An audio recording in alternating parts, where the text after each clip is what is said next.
Ocean Springs, a small town located on the coast of Mississippi, was known for its tranquil atmosphere and unhurried pace of life. It was here that Lauren Johansen lived, a girl who, through her actions, made the world a little bit better. She cared for animals, provided assistance to local shelters, and dreamed of establishing her own center where every homeless animal could find refuge. However, the morning of July 3, 2024, brought Lauren's loved ones a sense that the usual flow of life had been disrupted.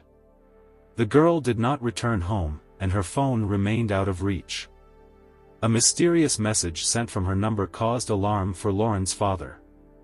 These events marked the beginning of a chilling story that would reveal the terrible truth about what happens when the system designed to protect fails. Lauren Johansen was born on October 30, 2001, in Ocean Springs. This town was known for its enchanting landscapes, cozy streets lined with century-old oaks, and spacious beaches that attracted numerous tourists. But for Lauren, Ocean Springs was not just a picturesque corner, it was home, where she found support, care, and love from her family. Lauren's parents, Robert and Tamala, surrounded the girl with incredible warmth and care. Lauren had two older sisters who faced limitations from birth due to congenital ailments. From an early age, Lauren actively helped care for her sisters, easing her parents' daily worries. These circumstances instilled in her a deep sense of responsibility. Despite her young age, she knew how to take care of others, always striving to make life a little easier for her loved ones. Lauren's love for animals manifested itself in childhood. The girl was fascinated by all forms of life, from household pets to distant forest inhabitants. Her parents supported her passion, and over the years, this love grew into something more than just a hobby. As a teenager, Lauren began actively helping local animal shelters, where she treated and cared for injured or abandoned pets. She did not limit herself to only dogs and cats. Lauren cared for horses, birds, and even wild animals in distress. Qualities such as kindness, caring, and determination prompted Lauren to choose the profession of a nurse. Already in high school, she firmly decided to dedicate herself to helping people. After graduating from school, Lauren entered the nursing faculty at the University of Southern Mississippi. Studying came easily to her thanks to her diligence and genuine interest in the chosen profession. Exam results confirmed that she had found her calling. Lauren met Bryson Rivers in high school. Bryson attracted attention with his charisma, athletic achievements, and reputation as the perfect guy. Their paths crossed during a school event where both were volunteers. Communication began with an ordinary conversation but soon grew into a romantic interest. At school, Bryson demonstrated outstanding results both in academics and sports. He was one of the best students, regularly receiving praise from teachers for his discipline and diligence. He particularly excelled in track and field and American football. His successes on the field made him the star of the school team and brought him popularity among his peers. Teachers saw great potential in him, and friends admired his ability to achieve set goals. Against the backdrop of such a reputation, Bryson and Lauren's relationship seemed ideal. Those around them considered them the perfect couple. Both were ambitious, goal-oriented, and seemed to complement each other wonderfully. Lauren happily told her friends how caring and attentive her new boyfriend was. Bryson, for his part, generously showered Lauren with compliments and accompanied her to all important events. However, disturbing signs began to appear over time. At the beginning of their relationship, Bryson began to show an excessive need for control. At first, this manifested in seemingly innocent requests to spend more time together and share details of each day. But soon these requests grew into demands. Bryson began to be jealous of Lauren with all the guys in her circle, including friends and classmates. He insisted that she limit her communication with the opposite sex, except those he considered safe. Lauren's friends noticed changes in her behavior. She began to appear less frequently at gatherings, tried not to discuss her problems, and increasingly justified any of Bryson's actions. Even his sometimes harsh behavior, she explained by the stress of studying and preparing for military service. At the same time as Bryson's jealousy grew, so did his manipulation. He used guilt to convince Lauren of the correctness of his actions. Any attempt by the girl to defend her boundaries ended in quarrels, after which Bryson assured her that he was doing everything for the sake of their relationship. This behavior model became the norm, and Lauren increasingly adjusted to his expectations. Over the years, Bryson's influence became increasingly palpable. He skillfully alternated displays of care with emotional pressure, creating a sense of dependency in Lauren. This led to her no longer noticing signs of an unhealthy dynamic in the relationship, even when those around her tried to warn her. But each time the girl found an excuse for Bryson's behavior, he was a good person who was just going through a difficult period. The situation escalated when Bryson resorted to physical aggression for the first time. It happened during one of their arguments. Bryson raised his voice, began accusing Lauren of not appreciating him enough, and then grabbed her arm, not letting her leave. This moment became the first instance when his behavior crossed the line of what was acceptable. Lauren tried to explain to her friends what happened. But she herself found an excuse for Bryson, saying that he was upset and did not want to hurt her. Lauren's friends increasingly noticed her depressed state. She began to avoid talking about her relationship, although she had previously readily shared her joys. Her loved ones began to express concern, especially after she let slip that Bryson had repeatedly reproached her for behavior that, in his opinion, provoked conflicts. Friends tried to convince Lauren that such treatment was unacceptable. But the girl brushed it off, considering it temporary difficulties. Another alarming sign was Bryson's behavior in public.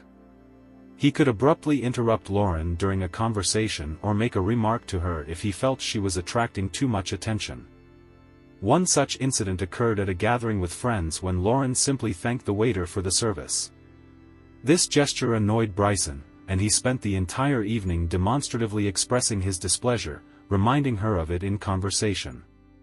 Lauren's father, Robert, also began to notice changes, although he had never seen direct displays of aggression from Bryson. His intuition told him that the young man was hiding his true intentions.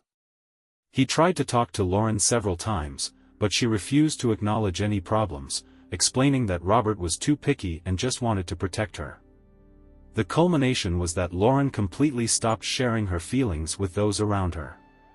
When friends or family tried to bring up the topic of her relationship, she either abruptly changed the subject or justified Bryson, explaining his behavior by stress, fatigue, or problems at work.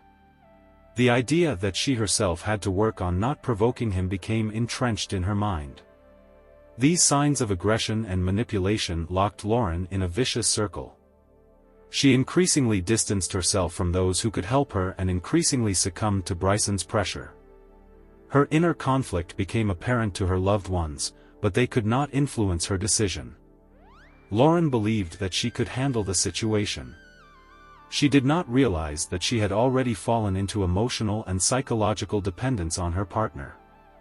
In December 2023, Lauren and Bryson decided to take a trip to Nashville. Bryson was on leave from the Army at the time, and Lauren had started her winter break at university. For the girl, this trip was a chance to take a break from the daily routine, while for Bryson, it was an opportunity to show himself as a caring and attentive partner. The couple planned to spend a few days enjoying the city's atmosphere, visiting tourist spots, and relaxing together. The journey began without complications. They spent the first few days walking the streets, visiting local attractions, and going to various establishments. Bryson seemed calm and enjoyed the time spent together. However, despite the apparent well-being, tension between them did not disappear. Lauren felt pressure from her boyfriend but continued to ignore the alarming signals. On December 11th, the couple went to a local bar to watch a football game that was especially important to Bryson. As a former athlete, he remained an ardent fan of his favorite team, and even the trip could not keep him from watching the broadcast. At first, the evening passed peacefully. They sat at a table, ordered drinks, and watched the game. Lauren looked relaxed, although a slight weariness could be seen in her eyes. The situation changed abruptly when the girl decided to go to the restroom. She asked the waiter where the toilet was and headed in the indicated direction. A few minutes later, the waiter also went to the same corridor. This coincidence aroused unfounded suspicion in Bryson. When Lauren returned to the table, she noticed that Bryson had become tense. He accused her of deliberately attracting the waiter's attention.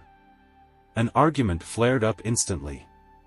Bryson expressed his displeasure in a raised voice, ignoring Lauren's attempts to calm him down. Witnesses noticed that the girl tried not to engage in conflict. But Bryson continued to insist on his version of events. Soon they left the establishment and headed to the car parked nearby.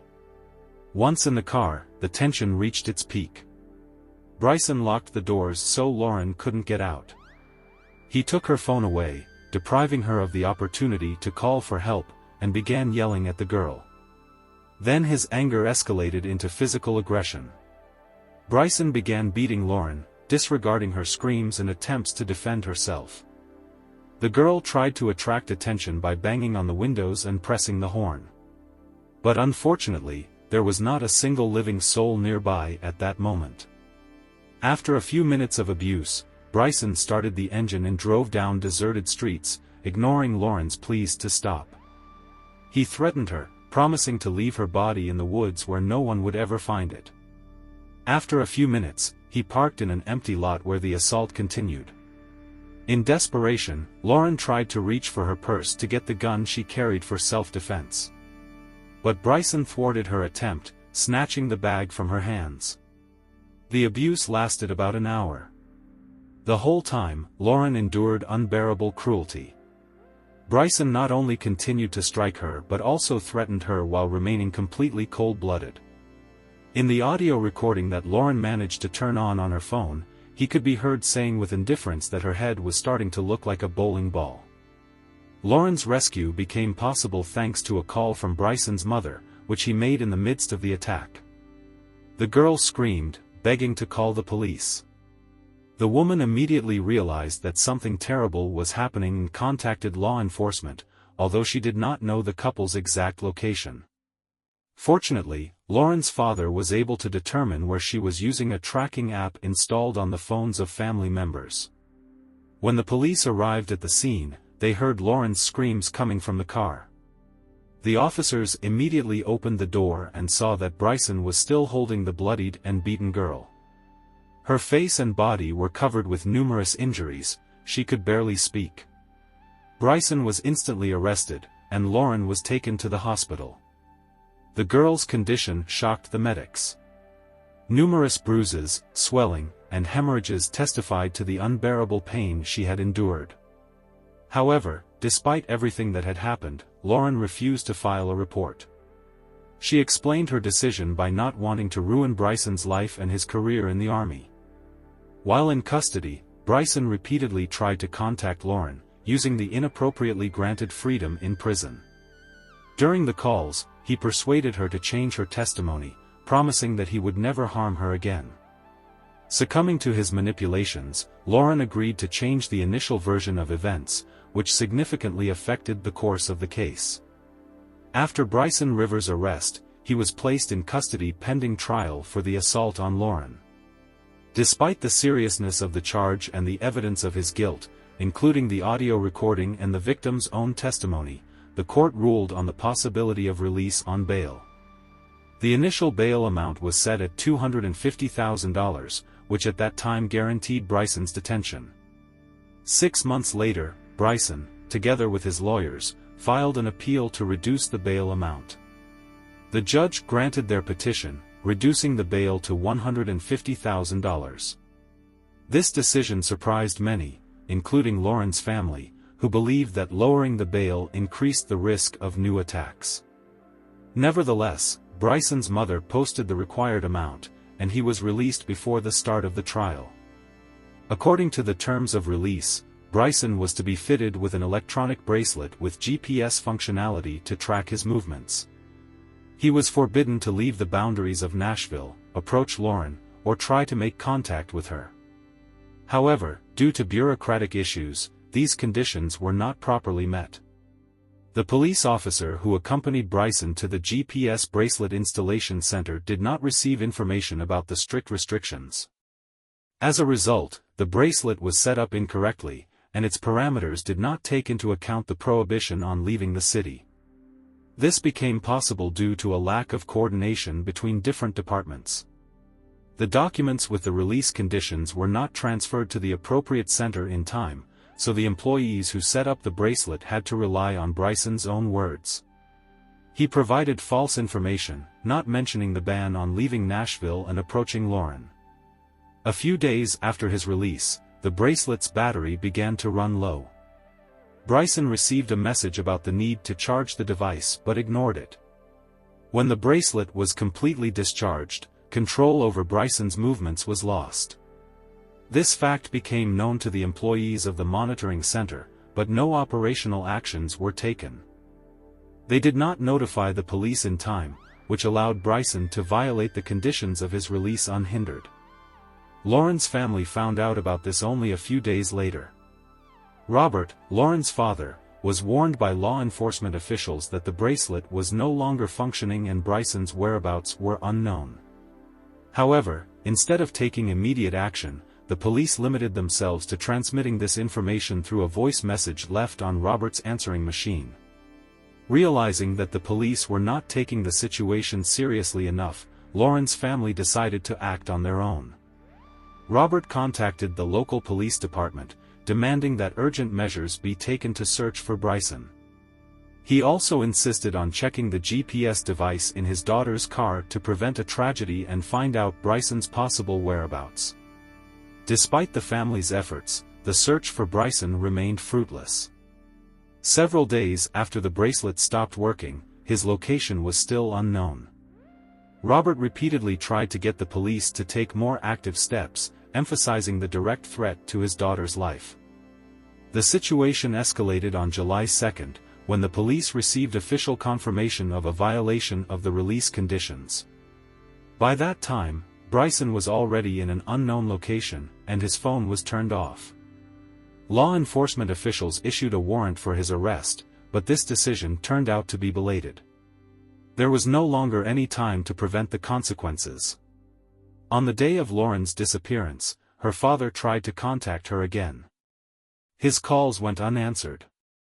Instead, he received a message from her phone, the text of which seemed suspicious to him. Robert realized that this message could not have been written by his daughter. He immediately called his second daughter, who lived with Lauren, to check her whereabouts. Lauren's sister, waking up after the call, found that the front door of the apartment was open. The video surveillance cameras were turned off. And Lauren's car was missing from its usual spot. She immediately informed Robert, who instantly contacted the police to report his daughter's disappearance. Despite all the family's appeals and the evidence provided, the police were in no hurry to start an active search. It was only more than a day after the disappearance report that law enforcement officials agreed to begin tracking Lauren's car. These events became the pinnacle of the negligence of the system, which had committed numerous violations in the process of working on Bryson's case. Lauren's family made every effort to prevent the tragedy. But this was not enough in the absence of an appropriate response from law enforcement. On July 3, 2024, the police finally located Lauren's car thanks to the GPS signal. The vehicle was parked in a deserted area near a cemetery outside the city. This place was known for its isolation, surrounded by dense forests and remote from busy roads. An alarming call about the car's location instantly mobilized law enforcement officers and Lauren's father, Robert. As soon as the police approached Lauren's car, a young man jumped out of it and ran into the woods. It was Bryson Rivers. The police began the pursuit. The landscape with numerous old trees complicated the chase, and they lost sight of him. Robert, who arrived following the police, ran to the car, hoping to find his daughter. Opening the door, he saw a gruesome sight. Lauren's body lay on the back seat, wrapped in a sheet and black garbage bags. Her face and head were almost unrecognizable due to extensive injuries. Robert, who was accustomed to the sight of wounds because of his medical profession, later admitted that even his experience could not prepare him for such a sight. While some police officers continued to search for Bryson, others began documenting the crime scene. Blood stains inside the car on the upholstery indicated that Lauren had been brutally beaten before her death. Her father remained at the scene until the end, despite his condition requiring immediate medical attention. The search for Bryson lasted several hours. Helicopters with thermal imagers were involved in the operation, which were able to detect him deep in the forest. The police surrounded him. And 9 hours after the start of the search, he was detained. At the time of the arrest, Bryson did not resist and seemed cold-blooded. Later, during interrogation, Bryson Rivers recounted his version of events. That day, he had come to Lauren's house early in the morning, knowing that she was going to spend the day alone. Her phone had been out of reach for several days, which aroused suspicion and anger in Bryson. He could not accept that Lauren was trying to reduce their communication. Waiting for her to leave the house, he approached her on the street to talk. However, according to him, Lauren refused to discuss anything and then tried to walk away. At that moment, Bryson grabbed her arm and forcibly put the girl in her own car. Lauren struggled, but he closed the doors and drove off. According to his confession, he took Lauren to a deserted place outside the city to talk, not afraid of anyone hearing them. However, the conversation quickly turned into an argument. Lauren demanded to be let go, threatened to go to the police again, which only fueled Bryson's anger. He began yelling at her, accusing her of betrayal. When Lauren tried to open the door to escape, he pushed her back into the seat. This moment became a turning point. Bryson hit her, after which the situation spiraled out of control. According to him, he wanted to calm her down. But instead, he began using physical force and could not stop, striking her blow after blow. After the assault, Lauren lost consciousness. Bryson claimed that at first he tried to bring her to her senses but realized that she was already dead and decided to get rid of the body. He wrapped her in a sheet he found in the trunk and put her in the back seat of the car. Then he drove further and stopped in an abandoned area near the cemetery. There he left the car with the body inside. He planned to return later to cover his tracks.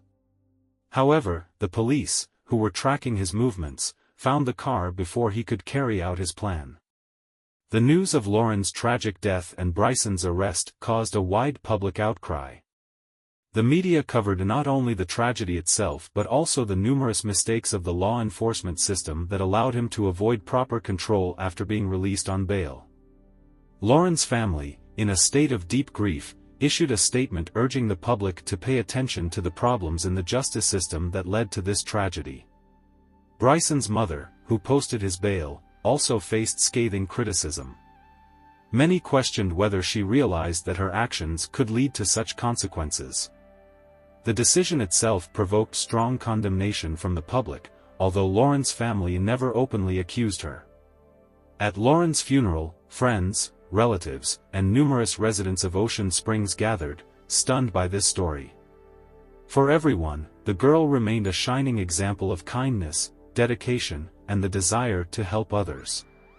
Lauren's family decided to establish a foundation in her memory to support projects related to animal protection, which was one of the main goals of her life. In parallel, preparations for Bryson's trial were underway. Given that he was already under investigation for the assault on Lauren, the court was extremely strict. However, the very possibility of release on bail again became a subject of public discussion. Many demanded reforms to the legislation to avoid a repetition of such cases. Bryson Rivers appeared in court in December 2024. He was charged with kidnapping, first-degree murder, and attempted destruction of evidence. The trial is ongoing. The final verdict has not yet been reached, but it appears that he faces life imprisonment. The first question that arises is why, with the audio recording of the assault, eyewitness testimony, and physical evidence, Bryson was given the opportunity to go free on bail the first time. This decision not only undermined confidence in the judicial system but also gave the criminal a chance to continue his actions. Lack of coordination between departments, non-compliance with bail conditions, and a delayed response to the disconnection of the GPS bracelet became links in a chain of mistakes that ultimately led to Lauren's death. Thank you for watching this story. Write your thoughts about it in the comments. Don't miss the future videos, subscribe and like the channel. Take care of yourself and people you love.